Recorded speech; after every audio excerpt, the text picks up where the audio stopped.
7. मतदान। मतदान नियत समय पर प्रारंभ किया जाना चाहिए। तब तक आपकी प्रारंभिक तैयारियां पूरी हो जानी चाहिए। मतदान के प्रारंभ होने के पूर्व सभी उपस्थित लोगों, ड्यूटी पर तैनात मतदान अधिकारियों तथा अभ्यर्थियों के अभिकर्ताओं को मत की गोपनीयता बनाए रखने के संबंध में उनके कर्तव्य तथा उसके उल्लंघन के लिए दंड के बारे में मध्य प्रदेश स्थानीय प्राधिकारी निर्वाचन अपराध अधिनियम 1964 संलग्न 2 की धारा -14 के प्रावधान की जानकारी दी जाए। मतदान प्रारंभ करने के पूर्व मतदान केंद्र पर उपस्थित मतदान अभिकर्ताओं और अन्य को मतदाता सूची की चिन्हित प्रति प्रदर्शित की जाना चाहिए। मतदाता के मतदान केंद्र में प्रवेश करने पर मतदान अधिकारी क्रमांक 1 उसकी पहचान स्थापित करेगा और मतदाता सूची में दी गई संगत विशिष्टियों का मिलान करेगा। वह मतदाता का नाम एवं अनुक्रमांक जोर से उच्चारित करेगा। मतदाता की पहचान के संबंध में कोई चुनौती नहीं होने पर वह मतदाता सूची में संबंधित मतदाता को नियमानुसार चिन्हित कर मतदाता की बाईं तर्जनी में अमिट स्याही का निशान लगाकर उसे द्वितीय मतदान अधिकारी के पास भेजेगा। मतदाता की पहचान के संबंध में चुनौती होने पर वह चुनौती का निराकरण पीठासीन अधिकारियों के लिए मार्गदर्शिका मार्च 2020 संस्करण के अध्याय -19 में दी गई प्रक्रिया के अनुसार करेगा। 7 मतदाता को अमिट स्याही का निशान लगाकर मतपत्र जारी करना। मतदान अधिकारी क्रमांक 1 द्वारा किसी मतदाता की पहचान सत्यापित किए जाने के पश्चात यदि उस मतदाता की पहचान के बारे में कोई चुनौती नहीं दी गई है तो यथाशीघ्र उसकी बाईं तर्जनी को अमिट स्याही से चिन्हित किया जाएगा। मतदाता की बाईं तर्जनी पर अमिट स्याही इस प्रकार लगाई जाए कि स्याही का भाग त्वचा और नाखून की जड़ के बीच में फैल जाए और चिन्ह स्पष्ट दिखे। यदि कोई मतदाता अनुदेशों के अनुसार अपनी बाईं तर्जनी का निरीक्षण या चिन्हित करवाने से इनकार करे या उसकी बाईं तर्जनी पर ऐसा कोई चिन्ह पहले से ही हो या स्याही को हटाने की दृष्टि से कोई भी कृत्य करे तो उसे मत नहीं देने दिया जाएगा। यदि किसी मतदाता की बाईं तर्जनी न हो तो अमिट स्याही उसकी ऐसी किसी भी अंगुली पर लगाई जानी चाहिए जो उसके बाएं हाथ में हो। यदि उसके बाएं हाथ में कोई भी अंगुली न हो तो स्याही उसकी दाईं तर्जनी पर लगाई जानी चाहिए और यदि उसके दाईं तर्जनी भी न हो तो उसकी दाईं तर्जनी से प्रारंभ करते हुए उसके दाएं हाथ की किसी भी अन्य अंगुली पर स्याही लगाई जानी चाहिए। यदि उसके किसी भी हाथ पर कोई भी अंगुली न हो तो स्याही उसके क्रमशः बाएं या दाएं हाथ के ऐसे सिरे टूट पर जो भी उसके हो लगाई जानी चाहिए। मतदान अधिकारी क्रमांक 2 मतदाता को पंच तथा सरपंच के लिए क्रमशः सफेद तथा नीले रंग के मतपत्र प्रदान करेगा, जिस पर मतदाता प्रकोष्ठ के भीतर जाकर मतांकन करेगा। तत्पश्चात मतदान अधिकारी क्रमांक 3 द्वारा जनपद पंचायत सदस्य एवं जिला पंचायत वी सदस्य के पीले तथा गुलाबी रंग के मतपत्र देगा, जिस पर वह द्वितीय प्रकोष्ठ के भीतर जाकर मतांकन करेगा। मतांकन पश्चात समस्त मतपत्र एक ही मतपेटी में डाले जाएंगे। मत की गोपनीयता बनाए रखने के लिए यह वांछनीय है कि संबंधित मतदान अधिकारी मतपत्रों की गड़ी से मतपत्रों को अनुक्रमांकवार जारी न करते हुए आगे पीछे से करें। ऐसा करने से कोई यह अंदाज नहीं लगा पाएगा कि किस मतदाता को कौन से अनुक्रमांक का मतपत्र मिला है, परंतु मतदान के अंतिम चरण में अर्थात मतदान बंद होने के समय मतपत्र क्रमवार जारी करना ही उपयुक्त होगा, जिससे कि मतपत्र लेखा बनाने में कोई परेशानी न हो। यदि कोई मतदाता असावधानी से अपना मतपत्र खराब कर दे और उसे लौटाना चाहे तो उसके संबंध में आप अपना समाधान कर लेने के पश्चात उसे दूसरा मतपत्र दे सकते हैं।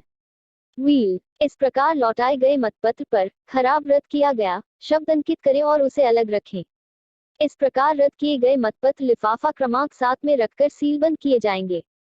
यदि मतदाता को जारी कोई मतपत्र उसके द्वारा मतपेटी में न डाला जाए और ऐसा मतपत्र मतदान केंद्र में या उसके निकट किसी भी स्थान पर पाया जाए तो उसे भी लौटाया गया रद्द किया गया समझा जाए और उसके संबंध में भी उपरोक्तानुसार कार्यवाही की जाए।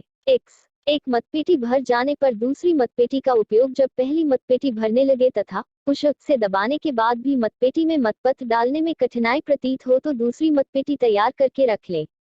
पहली मतपेटी के भरते ही इस दूसरी मतपेटी का उपयोग प्रारंभ कर दें।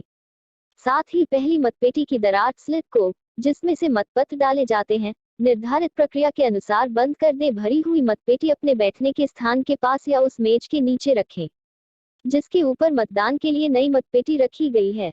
यदि मतगणना केंद्र पर न की जाकर खंड या तहसील मुख्यालय पर की जाना हो तो उपयोग में लाई गई मतपेटी को सील भी किया जाना होगा। ड्यूटी पर तैनात अभिकर्ताओं द्वारा मतदान अभ्यर्थी का निर्वाचन अभिकर्ता या मतदान अभिकर्ता जो उस ग्राम का मतदाता हो जिसके लिए मतदान केंद्र स्थापित किया गया है अपनी ड्यूटी के मतदान केंद्र पर अपना मतदान कर सकता है। पंचायत निर्वाचन में मतदान का समय प्रातः 7 बजे से अपराह्न 3 बजे तक रखा गया है। मतदान बंद करने के लिए नियत समय के 5 मिनट पहले मतदान केंद्र के बाहर यह ऐलान करें कि मतदान के लिए केवल 5 मिनट का समय शेष है, अतः जो लोग मतदान करने के इच्छुक हों वे पंक्ति में खड़े हो जाए। जैसे ही 3 बजे का समय हो, मतदान केंद्र के बाहर पंक्ति में खड़े लोगों में आखिरी मतदाता से प्रारंभ करते हुए अपनी हस्ताक्षर वाली पर्चियां बांटते चले जाएं। उसके बाद किसी भी व्यक्ति को कतार में खड़ा न होने दें। यदि आप कुछ पर्चियां पहले से ही बनाकर तैयार रखेंगे तो आपका काम आसान हो जाएगा। मतदान बंद होते समय जो लोग पंक्ति में शामिल हो चुके हों, उनके अतिरिक्त और किसी को बीच में न घुसने दें। ऐसा सुनिश्चित करने के लिए केंद्र पर तैनात सुरक्षाकर्मी को निर्देशित करें। ऐसे सभी मतदाता जिन्हें आपने पर्ची दी है, मतदान के अधिकारी हैं। उनके लिए मतदान का कार्य तब तक जारी रहेगा जब तक कि उनमें से आखिरी व्यक्ति अपना मत नहीं दे देता। तत्पश्चात आप मतदान समाप्त होने की घोषणा करें। साय अंधे और शिथिलांग मतदाताओं द्वारा मतदान। यदि आपको लगे कि अंधत्व या अन्य शारीरिक विकलांगता के कारण कोई मतदाता मतदान यूनिट पर प्रतीक को पहचानने में असमर्थ है या बिना सहायता के उस पर समुचित बटन को दबाकर अपना मत रिकॉर्ड करने में असमर्थ हैं, तो आप उस मतदाता को अपनी ओर से और अपनी इच्छानुसार मत रिकॉर्ड करने के लिए कम से कम 18 वर्ष की आयु के किसी साथी को मतदान कक्ष में अपने साथ ले जाने के लिए अनुज्ञा दे दें। 4 किसी व्यक्ति को एक ही दिन में किसी भी मतदान केंद्र पर एक से अधिक मतदाता के साथी के रूप में कार्य करने के लिए अनुज्ञात नहीं किया जाएगा।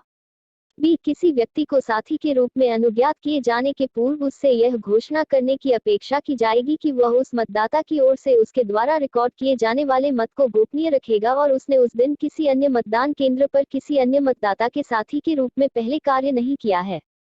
उस साथी से ऐसी घोषणा प्रारूप 13 का पीठासीन अधिकारी बुकलेट कंडिका -14 में उस प्रयोजन के लिए आयोग द्वारा विहित प्रारूप में आपके द्वारा ली जाएगी। सी आप पीठासीन अधिकारी बुकलेट की कंडिका 15 प्रारूप 13 खत में ऐसे समस्त मामलों का रिकॉर्ड भी रखेंगे। डी आप यह भी सुनिश्चित करेंगे कि कोई भी मतदान कर्मी किसी भी अंधे मतदाता के साथी के रूप में मत रिकॉर्ड नहीं करे। सी मतदाता का मत नहीं देने का विनिश्चय मतपत्र प्राप्त करने के बाद यदि कोई मतदाता उसका उपयोग न करना चाहे और उसे आपको लौटाना चाहे तो आप उसे भी ले लें। इस प्रकार लौटाए गए मतपत्र पर लौटाया गया, रद्द किया गया शब्द अंकित करते हुए उसे अलग से लिफाफा क्रमांक 7 में रखें। सिर्फ मतदाता की पहचान के संबंध में आपत्ति अम्याक्षेप मतदान अधिकारी क्रमांक 1 के द्वारा के उसके सामने खड़े मतदाता से संबंधित मतदाता सूची की प्रविष्टियां पढ़ने के बाद कोई भी अभ्यर्थी या उसका निर्वाचन मतदान अभिकर्ता उस मतदाता की पहचान के बाबत आपत्ति कर सकता है। अतः मतदान अधिकारी क्रमांक 1 को प्रविष्टियां पढ़ने के बाद कुछ क्षण रुक जाना चाहिए और इस दौरान आपत्ति न उठाए जाने पर ही मतदाता सूची में उसके नाम को नीचे से ऊपर एक तिरछी लकीर कर्ण काटने की कार्यवाही तथा उसकी बाएं हाथ की तर्जनी पर अमिट स्याही का निशान लगाना चाहिए। अमिट स्याही निशान लगा देने के बाद की गई किसी आपत्ति पर विचार न किया जाए। यदि ऐसा करने से पूर्व ही आपत्ति उठा दी जाए तो आपको चाहिए कि आप मामले को आगे कार्यवाही हेतु अपने पास ले लें और मतदान अधिकारी क्रमांक 1 को अन्य मतदाताओं को मत देने की कार्यवाही जारी रखने को कहें। एक किसी व्यक्ति के मतदाता होने के संबंध में की गई आपत्ति अभ्याक्षेप पर तभी विचार किया जा सकता है जबकि आपत्तिकर्ता ऐसी आपत्ति के लिए पीठासीन अधिकारी के पास पहले नगद 5 रुपये की धनराशि जमा करे। ऐसी जमा राशि के लिए पीठासीन अधिकारी की बुकलेट की कंडिका 21 में संलग्न की गई रसीद को कार्बन पेपर का उपयोग करते हुए 0-2 प्रतियों में तैयार करते हुए मूल प्रति स्केल की सहायता से सावधानीपूर्वक पृथक करके आपत्तिकर्ता को दी जाए। बी राशि जमा कर दिए जाने पर आपत्ति अभ्याक्षेप के संबंध में आपके द्वारा निम्नानुसार कार्यवाही की जाए। जिस व्यक्ति के संबंध में आपत्ति उठाई गई है उसे प्रतिरूपण करने के लिए अर्थात जो वह नहीं है वह बताने के लिए यह चेतावनी दे कि ऐसा कृत्य धारा 171 F भारतीय दंड विधान के अंतर्गत दंडनीय अपराध है। मतदाता सूची की प्रविष्टियों को पूरी तरह पढ़कर सुनाए और उस व्यक्ति से यह पूछे कि क्या वह वही व्यक्ति है। यदि वह हाँ कहे तो उसका नाम और पता अभ्याक्षेपित मतों की सूची प्रारूप 12 पीठासीन अधिकारी बुकलेट कंडिका 13 में दर्ज करे तथा उसे उसमें अपने हस्ताक्षर करने या अंगूठा निशान लगाने को कहें। सी उपरोक्त कार्यवाही के पश्चात आप आपत्ति अभ्याक्षेप के संबंध में निम्नानुसार संक्षिप्त जांच करें। आपत्तिकर्ता को आपत्ति के प्रमाण में अर्थात जिस व्यक्ति के संबंध में आपत्ति उठाई गई है उसके वह न होने के बारे में तथ्य या साक्ष्य प्रस्तुत करने के लिए कहें।